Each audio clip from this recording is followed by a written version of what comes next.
Thank you all. This is now for something completely different. So all of you, I've seen loads of you really studiously taking notes. You can put those down. Don't need to do that. You can just lean back, relax for the next 40-ish minutes, depending on how badly I get the timing wrong.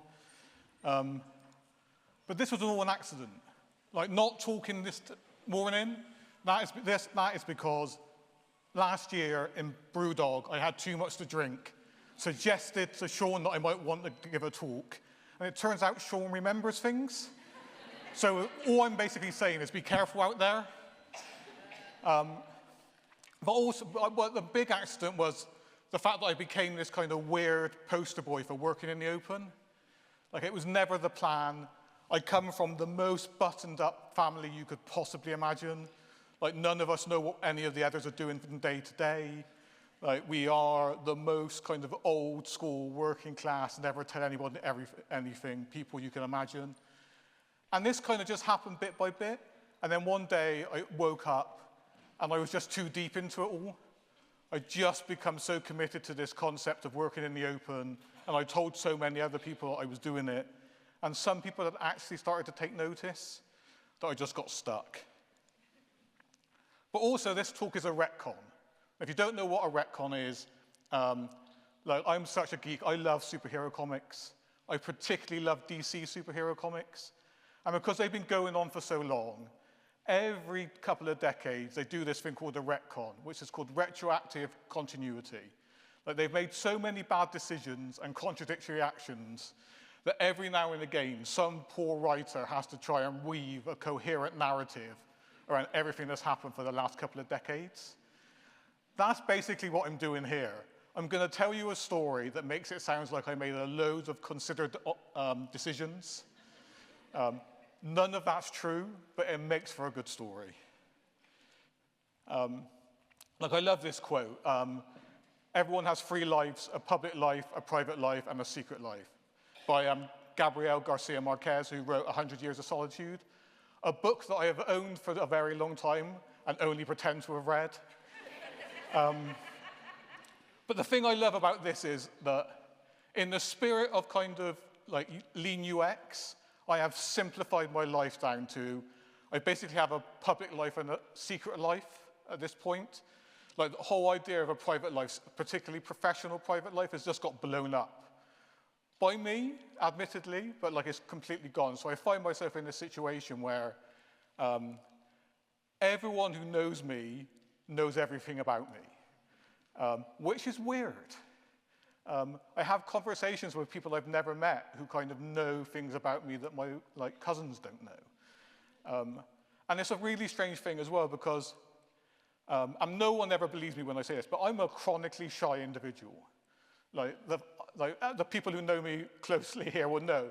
I have been panicking beyond belief about this talk today. I've been up since 5:30.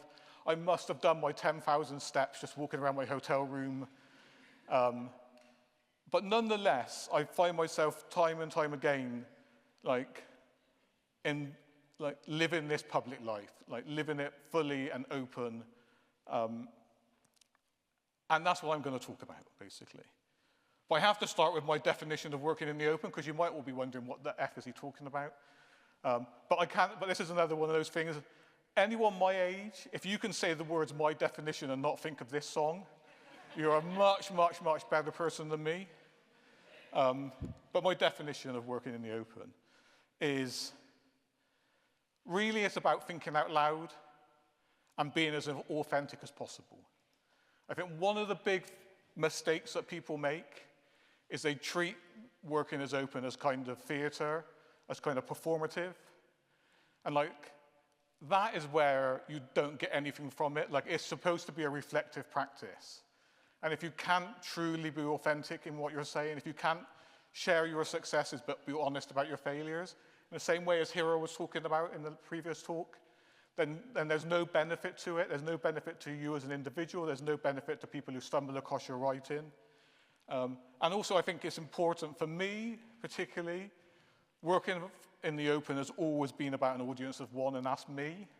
I do it to quiet the voices in my head, primarily. I do it for future Matt, for future Jukesy. It isn't about creating the perfect Instagram grid. Like, it's about making the sense of the world, your world. And occasionally it can be a bit of a cry for help or kind of group therapy. But I think it's important that it is always a reflective practice, and the only way you can do that is to be as honest and authentic as you possibly can be. And sometimes that can be quite revealing and quite painful, but it's important. And if anyone didn't know, there's lots of ways you can do the working in the open thing, but my weapon of choice is the blog, the humble, decades-old blog. Like, I love this quote, like, blogging isn't just writing, it's a way of seeing the world with different eyes. Like, and that's how I feel about it. Like, someone once said to me that they think the only reason I go to work is so I've got something to blog about. And I can't really argue with that. But in the last few years, these are all things I've been told to my face. I've been called narcissistic, annoying. One senior cybersecurity person called me dangerous. I've also been called brave, inspiring, and generous, which I love. Like, there are people who hate this practice. There are people who otherwise, I think, really quite like me, who absolutely hate that I do this, they hate that I encourage this. And that's been sticky over the years. Like, it's been a difficult kind of needle to thread. And particularly in the kind of the professional life that I've chosen, working mainly in central government, increasingly at quite a high level, with kind of like political leadership particularly, who haven't been comfortable with this kind of way of thinking. Doesn't seem to stop me, but it's become more tricky over the years. And this is one of the reasons I think people are uncomfortable. How many people have come across the book Radical Candor?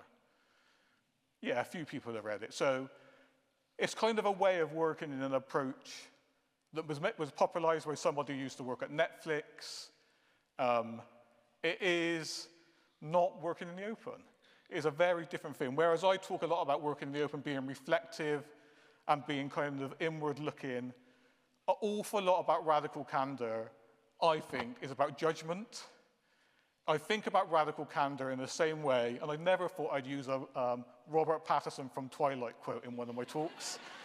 But this is what Robert Pattinson said about method acting. And basically it boils down to all these people you read about being method actors. No one who's working in method ever play a nice guy. Like, Ted Lasso wasn't method acting. Like, the only people who ever act as method actors are giving them an excuse to be assholes and bullies. And as far as I can tell, the only people who claim to follow radical candor is so they can be assholes and bullies. That isn't what radical openness is about. The only person you bully in radical openness is yourself. So this is my journey. So I'm lying a little bit. Like, I did start blogging in 2005, but my first year of blogging, I was blogging about my really, really terrible Sunday morning football team that I was playing for and running. I started blogging about work in 2006. 2007, I joined Twitter. And look, I know Twitter became a hellscape. I can blame Musk, but Jack had a lot to do with that as well in those final years of Jack. But in those early days, like, all of my working in the open, all of the community I'm a part of, even the fact that I know so many people here and know Sean and stuff like that, it all comes down to Twitter. Like, Twitter gave us kind of connection and community and controversy, but it was kind of the nervous system for all this kind of ways of working. And you know, I'll forever mourn the fact that it went the way it did.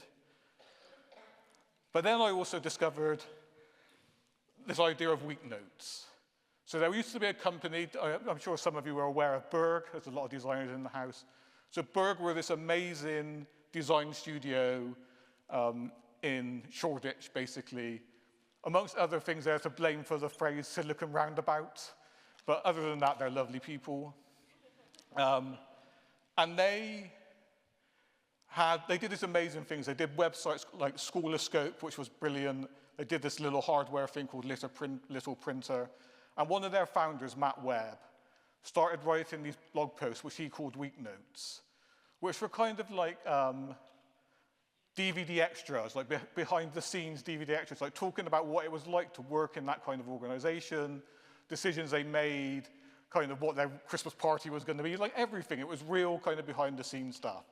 And he set a way of writing them and a kind of approach that became a format for like this whole community built up around it. And it really inspired me. And, you know, I don't know, 6 or 7 months later, I started weeknoting as well. About the time, there's another Matt called Matt Ballantyne, who's been here, I think, in the past. He started the weeknotes as well at the same time and built a community as well. I was completely unaware of him, he was unaware of me. We did exactly the same thing at about the same time and built completely parallel communities. And then I fell in with the lovely people at the Mozilla Foundation. And it was even another Matt. There's a lot of Matts in this story. That's why I call myself Jukes, just to differentiate things. But another Matt, a guy called Matt Thompson, who on Twitter was called @OpenMatt. So Mozilla, you know, they did Firefox, they did Thunderbird at the time still. They were this big open source company, but they were really determined to move to a point where they could be more than just open source, but like an open company to work in the open fully. And Matt was the person leading on that for them. He wrote a series of blog posts and some stuff on some wikis that really set out what almost everyone I know today thinks about as working in the open. The kind of the approaches and the formats and the tools and the ways of working all spawned from Matt's work back in kind of 2010. And I think that's incredibly important. I still, to this day, feel very grateful that I had that opportunity. I've stolen so much of it and taken so much credit over the years for his work. He lives in Montreal now, so he'll never know.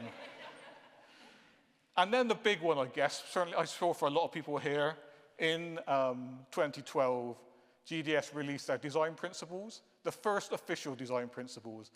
Many of us know that there were the unofficial design principles previously that had the notorious fuck IE6 as their 5th principle.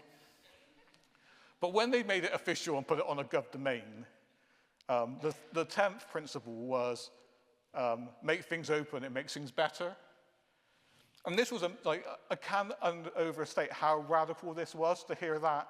You know, GDS were part of the Cabinet Office. Like the fact that we had like this empowerment, this endorsement from an organization at the center of government to allow us to think and be and act openly was incredibly radical. Like we were given to work in the open, to code in the open, to embrace open data. Like it ended up being a lot more short-lived than I think many of us would have hoped. But there was this kind of shining moment where it was really open for us. And then I took all these things, the stuff with Mozilla, the stuff I learned from Berg, what I was learning from the Twitter community, and this endorsement from GDS, and I joined the Office of National Statistics. At their previous nadir, they're going for a really hard time again now, but back then they were going for a really bad time. And I put everything I've learned, everything I wanted to do, like every stupid, crazy, mad idea I had about how you could work in the open, I threw all of it at the wall like spaghetti on the wall and just saw what would stick. I've had to cut that entire section out of this talk because the talk ended up being 90 minutes long. But ask me about it in the bar later and I can tell you some stories. Then I gave my first conference talk. I was exactly as nervous as I am now, so that doesn't get any better. And I launched Jukesy Jobs, which is the only reason anyone's heard of me these days. But like, there are certain ingredients, I think, that made me likely to fall for this. Like, I think I've already said, like I'm a failed writer, essentially. My biggest ambition from when I was like a pre-teen was to become a writer. Like, that's all I ever really wanted. I was never quite sure what I was going to write, but I just wanted to be a writer. Like, I was passionate about it. The main thing that stopped me was I haven't got much talent. But as we all know, not being a talented writer does not stop many middle-aged white blokes. So, and like they're so self-publishing. So I was a frustrated writer. But a big thing that stopped me is I didn't really have the imagination to work out what to write about. So that was the kind of the trigger with the week notes and stuff. The idea that what do you spend almost all of your time doing is working. And like I was particularly learning this idea of product management and agile and all these different things and UCD. So I had all these things bubbling in my head, so I started to write about them. And that became kind of the thing that defined me. But I was already a failed teacher by this point. I'd gone to do a PGCE. I love the idea. I love teaching. I love like education and training. I like that moment when you see the light in someone's eyes when the light bulb goes off and they understand what you're talking about, particularly when you're passionate, when you're doing your full Vogue, you know, Madonna Vogue thing, and your arms are going all over the place and like you're really passionate and then you see it start to make sense. I loved it. I loved the pedagogy of teaching. I just didn't like kids. And it's not just I didn't like kids. I was just really bad at, I had no capability for discipline whatsoever. So I bounced out pretty fast. And I bounced out into librarianship. I literally ended up going for the University of West of England PGCE to the University West of England Education Library that looked after the PGCE students. So over the course of a Friday till a Monday, I went from being on the course to giving people books about the course. But libraries were incredibly important to me. Like, I'm sure many of you are the same. Like, libraries were my happy place growing up. Like, I spent more time going to the library, like devouring sci-fi and kind of crime books and whatever. Like, I really passionately believe in the idea of public libraries.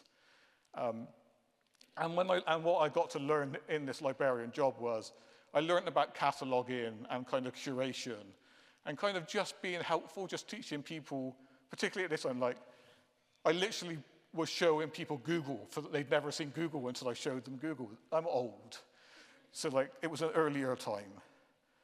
But I loved all that. I loved this idea of kind of being able to show people that. And there's a lot of lists in librarianship. And if you're a product person, you inevitably love lists, which you'll see in this talk. And it turned out that was all like a perfect recipe for an open worker. Like, you know, wanting to communicate, loving to write, wanting to educate and to share what you learn, and to be kind of vulnerable, like, which is what I learned from the teaching. Like all these things mixed and kind of all together turned out to be just the right kind of mix. But also that was timing. Like, this was an earlier time, like I said, like, you know, I'm old. But like, this is the days of the open social web.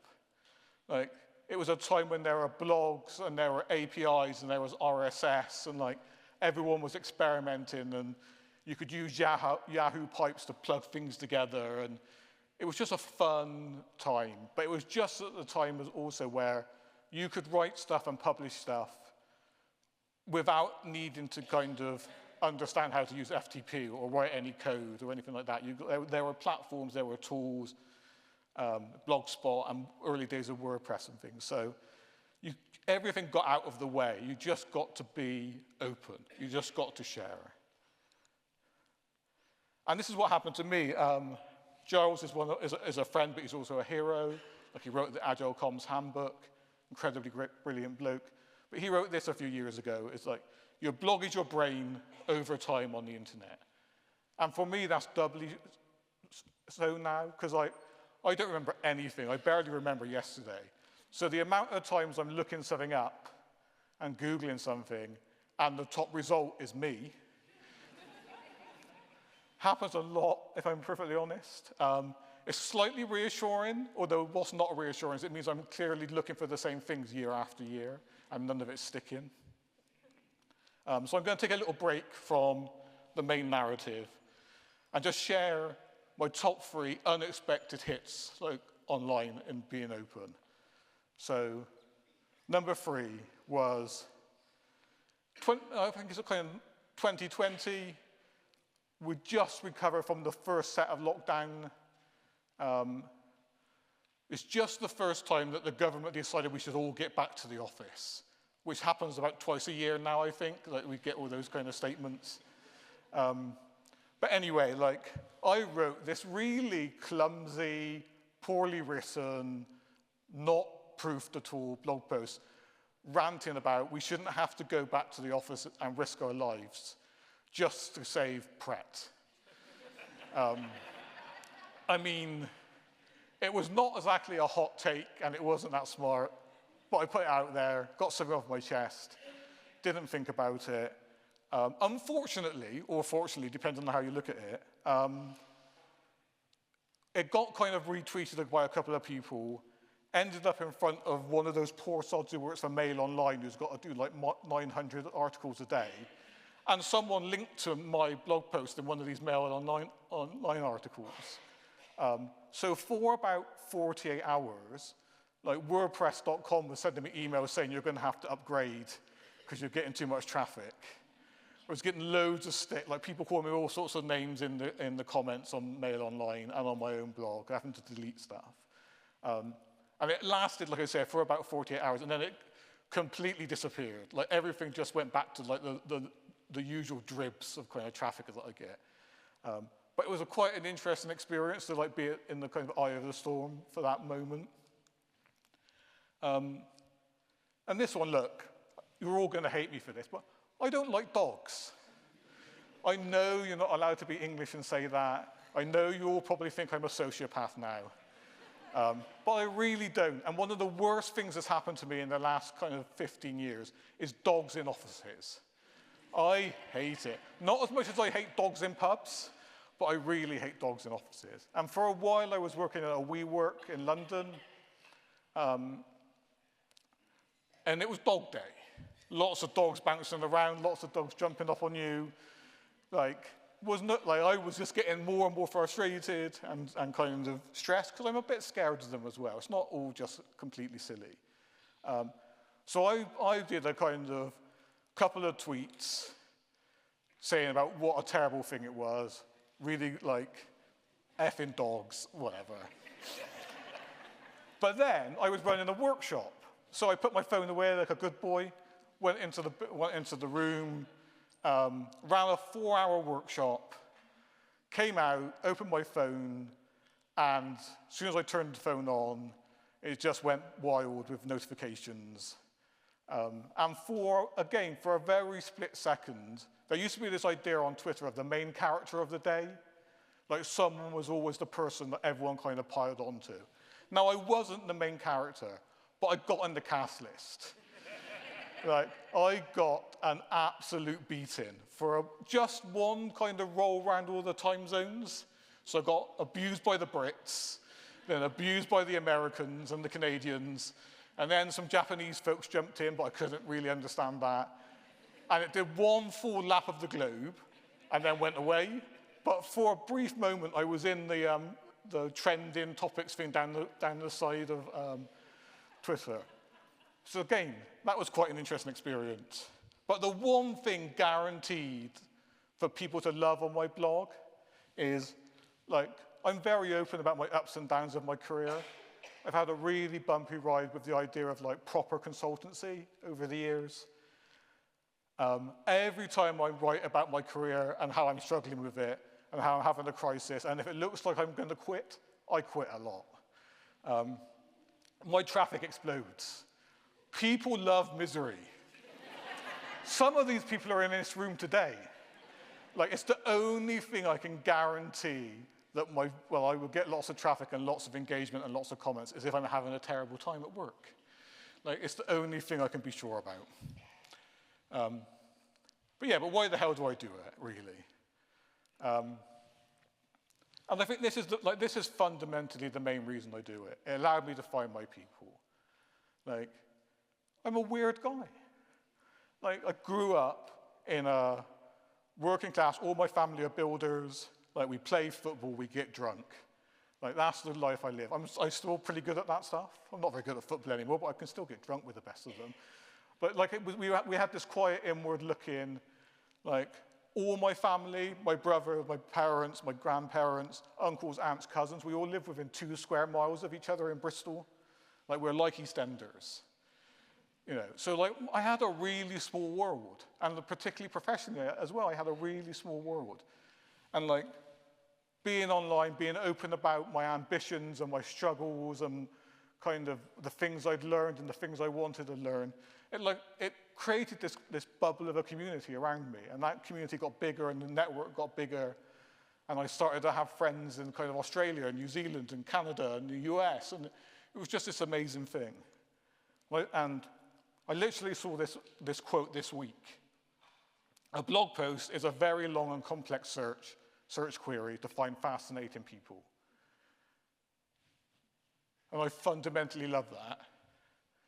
I think that's why I do it as much as anything. Like you write about things, people find it, you build these incredible relationships and these incredible networks. But also, the more open you are, the more other people are open. I think being open begets openness. And the real power of this is the community it builds. Like me being open makes people think it's safe to be open, and they're more likely to be open. And there's a trigger effect. Like when I first started week noting, it was just me in the kind of government sense. And then Dan Barrett, who some of you might know, who was at Parliament at the time, he started week noting. And then Sam Villis started week noting. And then bit by bit, all these other people started. And then at one point, there was kind of 50 or 60 of us doing it, all over government, all over the NHS. And it became part of like One Team Gov and all these kind of things. And it was just this incredible movement. And the more other people did it, the more new people did it, and the more we learned from each other. And this is a lie to some extent. But what being open did is gave me a bigger career. It gave me more opportunities than I could ever have hoped for otherwise. And I get to do all these things. I get to speak here in front of all of you, even though I'm having a quiet panic attack in the background. But also, one of the great things about it is, like, I grew up in an age where it was no longer okay to have a bottle of scotch in your desk drawer. So I had to have this thing where to get over how shy I am, how quiet I can be. And like the more I did this, the more it led people to me. People knew what to talk to me about. People knew my interests. They knew I'm obsessed with graffiti and street art and comic books and all these other things. And they knew that the things I care about with kind of product management and agile and UCD. So it short-circuits small talk. Well, that was the theory. So I decided to test the theory. So I did a survey online about how well people knew me. And particularly how well people who didn't know me knew me. So I asked 100 people, except I forgot to limit the surveys. So I wanted to do family fortunes, but it ended up being 161 people. So I asked them these questions. I asked, if you've met me, do I sound like a pirate or a farmer? This was fucking devastating. So much of my self-worth is tied up in the idea that I sound like a 1950s movie pirate and not a fucking Wurzel. So it all goes downhill from here, really. Like most people know I'm from Bristol. I think these three people probably knew me best because they knew I'd hate this more than anything. Almost everyone knew I was a product person, but for the 6% of people who thought I was a service designer, that's terrifying. Because no one wants that. I did a list of 20 TLAs. I have a TLA, three-letter acronym, of where I'd worked and not. Almost everybody thought I'd worked for DWP. I've never worked for DWP. I'll never work for DWP.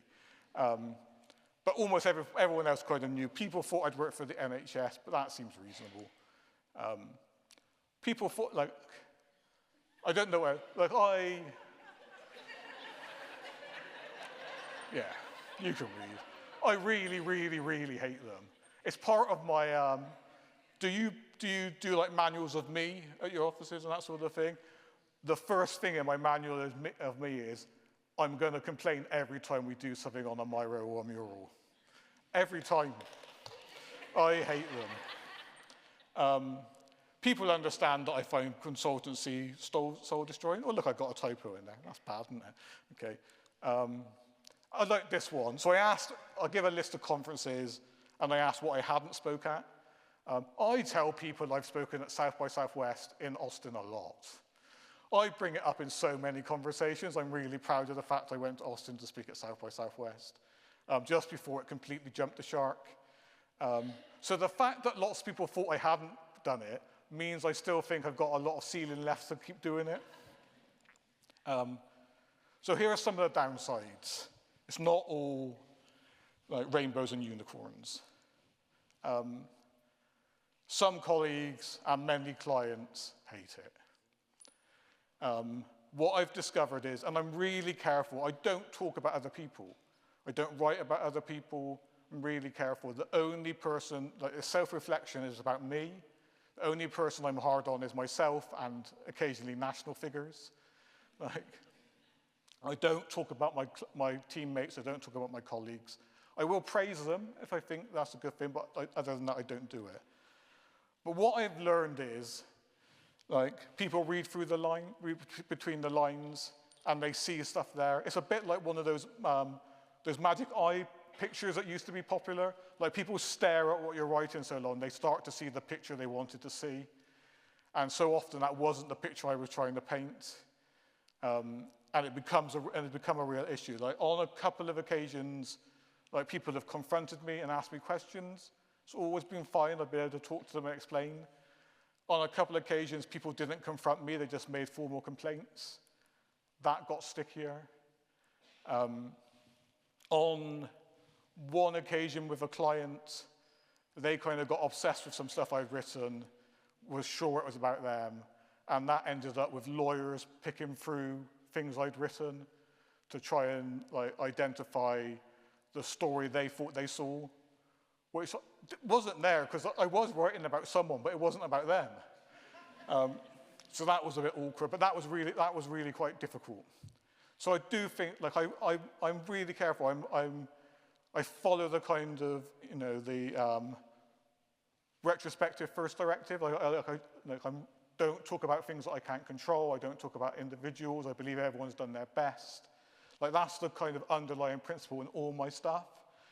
And like I said, I'm only hard on myself, but you can't tell other people how to feel, and you can't tell other people how to interpret what you've written. And this one was slightly different.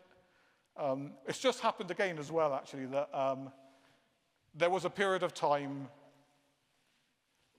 when the government said civil servants couldn't talk to the press or kind of go out speaking in front of people anymore. So when I was at ONS, I still wasn't that senior. I didn't really care. And it's not like I was in Newport, South Wales. It wasn't like I had all these, like, Fleet Street journo friends.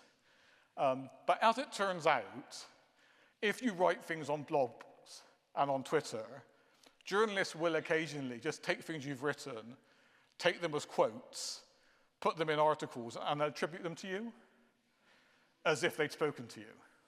Now, I know this now. I did not know this 10 years ago. So my name, with quotes about work we were doing at ONS, started to appear in articles. Those articles started appearing, when comms teams used to get press clippings still, at a period of time when we weren't allowed to do it. The director of comms at ONS was kind of old school. He was not impressed. He made a formal civil service code, for people who don't know, is like this mythical document. I've met maybe 5 people ever who've read it, but everyone talks about it. But anyway, apparently I broke the code. I got in quite a lot of trouble, like had to get union people involved. Really, like, I got a lot of backup from my deputy director, Laura, but also from the national statistician, took my side. So in the end, it all went away. But there was definitely a couple of weeks where I thought my career was over, not just at ONS, but like civil service full stop. So that was kind of scary. And this one's a weird one. So I'm not sure this is even true, like, even though it's about me. Like, there used to be a very famous government advisor to Boris Johnson, whose name I won't say because he's like Voldemort. but you'll probably put it together as I keep talking. So he was a big deal. He still thinks he's a big deal, but he was a big deal back then. And he wrote a blog post. He wasn't dissimilar. Like, he writes blog posts, newsletters, kind of had their own version of working in the open. Wrote a blog post about how he wanted to reboot the civil service and encourage weirdos and misfits to come and flood the civil service. I wrote, again, a typically snarky series of blog posts about what a stupid idea that was and how the person didn't understand what he was talking about and, like, whatever. They weren't great, but like, they were quite funny. I thought they were anyway. And again, I didn't think anything of it. But then this was also, like, there was a lot of great stuff in certain days of Twitter, but also if you put stuff on Twitter, you had no control. So the blog posts I wrote got retweeted by someone who got retweeted by someone. And bit by bit, they got a bit closer to this chap's inner circle. And then I started getting direct messages from people I didn't really know other than on Twitter, telling me that I needed to take these blog posts down. And then I started getting emails from people I really didn't know saying, you need to take these blog posts down or your consultancy is not going to get any work. And we did almost all central government stuff. And then I got messages saying, from people I kind of did know, saying, we've heard you've applied for a job at so-and-so government department. You're not going to get interviewed because of what you've written. And then I went to GovCamp, got drunk, and someone who was also drunk told me that they'd heard a quote saying I was exactly the sort of backwards-looking dickwad or something that he wants to get out of the civil service because I'm the kind of person bringing it down. So this all became pretty stressful because this was like one of the most powerful people in the country at the time. I still didn't know if any of it was true. I still, to this day, don't really believe he saw anything. I think it was people like wanting to kind of feel important and be part of it. But it was still pretty stressy because there was no way I could find out. My consultancy that I worked for got a bit stressed because they were like, consultancy is a tough game. We were worried we were going to lose contracts. But then I got bailed out by this really small thing called coronavirus. So suddenly everyone had other things to worry about and like no one cared about me anymore. And then he didn't last much longer after that. But the funny thing is I never did take those blog posts down. But also, one of the things I'd say about all of this is, and again, to go back to Hero's talk this morning, like, I am absolutely cloaked in privilege. Like, I can do these things, I can be this open. Like, this is the classic thing, male, pale, and stale. But someone told me what I was actually was bald, bearded, and wears bins. So like I look like the absolute definition of a kind of internet native of a certain kind of demographic. But like, there's no doubt about it. Like I was already kind of in my early 30s when I started this, so I wasn't even a kid when I started.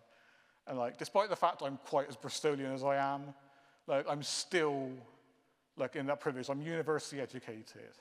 I also have no caring responsibilities. Like, I have a tiny flat with no mortgage. Like, I've got all these kind of like advantages wrapped up around me that empower me to do these things. Like, the consequences of me getting in trouble about any of these things, the consequences of me having to quit a job or leave a place, like, are so much, like, are gonna have so much of a less impact. Would it be as easy for, you know, a woman to be as open and vulnerable as I've been online? No. Would it be as easy for a person of color? Like, absolutely not. A woman who's a person of color, you've got no fucking chance. It'd be brutal. I mean, this is just a reality. I think one of the things I learned, and like I learned this over time, is even like one of the powers I've got, I guess now, is I can amplify other voices. Like, I've built a network, I've built an audience. But even that comes with risks. So I have to be really careful, like, to talk to people before I do that, like before I retweet or repost a blog post or link to them in my newsletter. I want to make sure that they want the attention, that they're ready for it. Like, it's still not massive numbers, it's a couple of thousand people probably. But the spike from if they're only used to dozens, it's different, and most of my audience are lovely people, they're the kind of people in this room, but sometimes it bleeds into other audiences and you've got to be careful. And also part of my, my privilege is, there's a privilege of being an early adopter in some of this stuff. Like, I've been doing it for so long, and I've kind of, career-wise, been stalled a really long time as far as like my seniority. Like, lots of people who have been around and are now really quite senior and are decision makers, who run the budgets, who are the people who could be worried, they've never known anything but me being open like this. Like, it's been around them, like it's background noise to them now. Like, they don't if they hire me, they don't expect anything different. They've seen it for 15 years. So there's a certain kind of benefit and a kind of privilege in that as well, just sticking around. And there's also this, is just like, I don't care about many things. Like, I don't get wound up. There's that XKCD cartoon about someone is wrong on the internet. Go for your life. Like, I don't get into arguments if people don't agree with me. Like, I've got my opinions. Like, if you've got a better way of doing stuff and you can explain it to me, then it's cool. Like, I'm with you. Like, I want to learn. Fundamentally, I still want that opportunity. I always remember, one of my big things is, like, I love rap music and I love hip hop.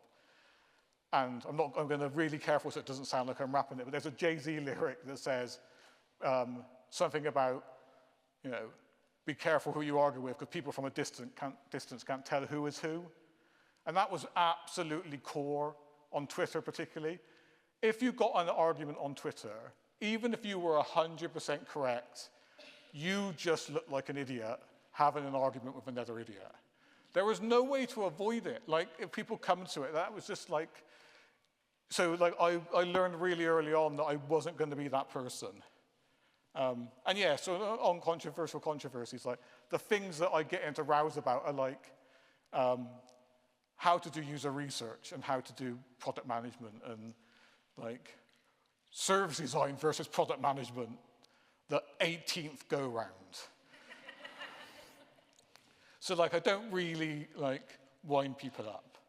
So here's the good stuff. Here are some things that only could have possibly happened by being open. Who's heard of Dan Hon? Who's a writer, Dan Hon? Yes, a few people. So Dan's one of my heroes. He's a British guy. He's been in the States a really long time.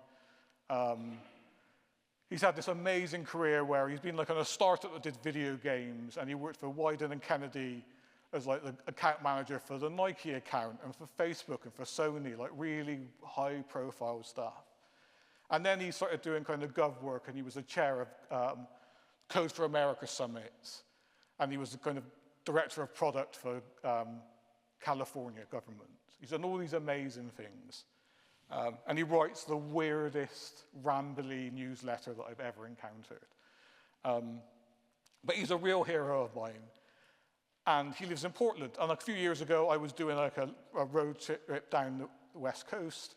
He saw, through my blog posts and Twitter, people had shared with him, that I was going to be in Portland.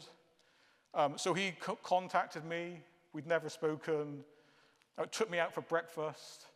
I spent like 2 hours just picking his brains and chatting and having this amazing conversation with somebody I would never, ever in a million years have, I would never have contacted him. Like, it was just this one-off opportunity that just by being open, like he knew what I was into, he knew there was crossover, it had created this brilliant opportunity. And similarly, like quite a long time ago, I went to New Zealand to be best man at a wedding. I was really excited. It was a really long way for me. I'd never been that far away. So I blogged about it. I put my itinerary online. Like, if anyone comes, say hello.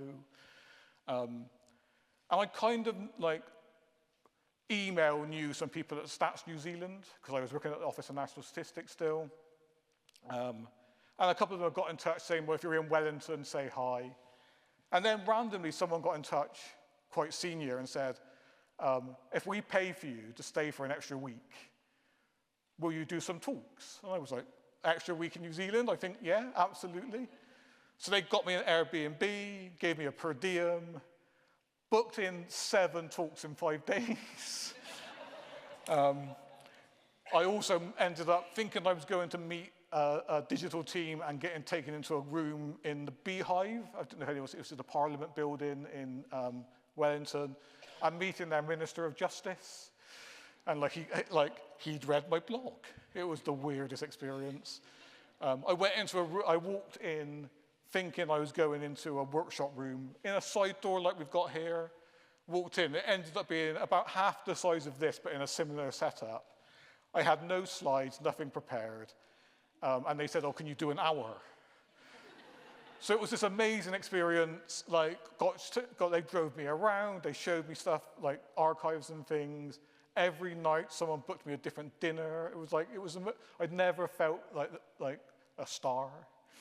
It was very cool. I even got lost walking around trying to find a meeting room and tweeted about it, sat outside a cafe going, I really can't find where I'm going. And someone left their office, had recognized the photo I'd taken, came and found me, didn't know this person from Adam, and then they walked me to the office. It wasn't at their office. It was just the coolest thing ever. And this is the funniest one, I guess. Again, it was quite a long time ago. It was so long ago, TechCrunch was still cool. So I was writing. I was kind of having a bit of a career problem. I'd run out of direction. I was writing little blog posts about startups in Bristol, things that are coming up, things I'd come across, what I would do in their shoes. I wrote one about this little edtech startup. Next thing I know, they're commenting on the blog, have this long discussion, gets taken to email. They invite me out, so I go and meet them for a drink. Turns out they'd gone to, a few years older than me, but gone to the same notoriously bad school that I'd gone to, famously one of Bristol's worst schools. So we had this kind of connection straight away. Got really drunk, not shocking, I guess. But woke up the next day to a voicemail saying, where are you? Because apparently I'd accepted a job in the pub the night before. And I was supposed to be starting that morning. And I ended up spending a year working for this startup, which is the first time I did Agile and Scrum, and first time I was called a product manager. Went to investor pitches, did this whole, the whole thing. Ended up burning through all the money in 1 year. So no one ever should hire me to be a startup product manager again. But it was an amazing experience, and again, it wouldn't have happened. There's no way we would ever cross paths if it wasn't for the blogging and Twitter.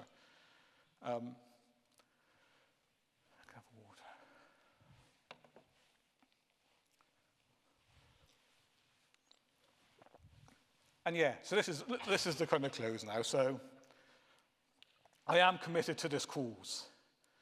How can you not love a culture whose currency is stickers? I love stickers. I've got hundreds of stickers, especially for this event, that I'm never going to give to anyone else ever again. If you want some, find me after. I'm going to put them all around the place. I've spent hundreds of pounds getting these printed, just for all of you, just to curry favor. This is supposed to have a QR code on it, but I forgot.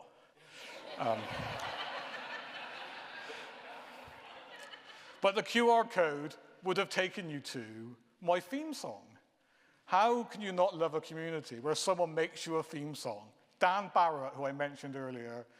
So if you search for Jukes' theme on SoundCloud, I've got my own theme song. I have used it on 2 occasions to walk onto stage to give talks. But this is how extreme I am. I decided, I've only got 3 tattoos. This is my 3rd tattoo. I decided, because I thought it would be a 5-second joke at this event, to get my sticker, Make Things Open sticker, tattooed on my arm. And then I wore a jacket, so I can't even show you. My parents were unhappy. But yeah, so I am so committed to this whole idea of working in the open that I got it tattooed on my arm so I never forget. But this is a team sport. Like, you can't do this on your own. So these are just some of, there's people missing, but these are some of the people who have inspired me and supported me and annoyed me. But just generally, just to show the community. And some people have inspired more than others. So if you know Vicky.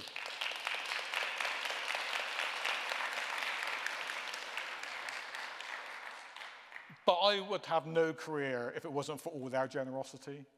Like, I've learned so much from so many of these people, and the fact that they've been willing to put their work, their thoughts, their passions online and on the open web has essentially given me a career.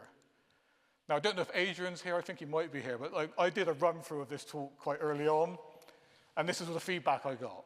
Not sure if the lesson was to work in the open or to avoid at all costs, though. And like, honestly, Adrian, mate, no, I don't know. Like, it's not for the faint-hearted. It's not for everybody. I'm never going to stop. Thank you.